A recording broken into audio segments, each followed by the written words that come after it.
ఈ దిన దేవుని వాగ్దానం. కీర్తనలు 34:18. విరిగిన హృదయము గల వారికి యెహోవా ఆసన్నుడు, నలిగిన మనసు గలవారిని ఆయన రక్షించును. ప్రియ దైవజనమా, మాటల చేతను, చూపులతోనూ, ప్రవర్తన ద్వారాను నిన్ను గాయపరిచినారా? ఒక్కరంటే ఒకరు కూడా నా బాధను అర్థం చేసుకునేవారు లేరు అని దుఃఖిస్తున్నారా? పైకి కూడా ఎడవ లేకుండా లోపల కుములుచూ ఉన్నటువంటి పరిస్థితి గుండా వెళ్తున్నారా? నా దేవుడు ఏమయ్యాడు? నా దేవుడు ఎందుకు నా జీవితంలో ఇలాంటి పరిస్థితులను అనుమతించాడు అని కుమిలి ఉన్నారా?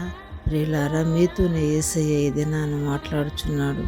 ఆయన మీతోనే ఉన్నాడు, మీ పక్కనే ఉన్నాడు. విశ్వసించండి, నిరీక్షణను కోల్పోకండి. దేవాది దేవుడు మీ జీవితంలో కార్యం చేసి మీ స్థితిని మార్చి మీ నోటి నిండా నవ్వును నింపునుగాక.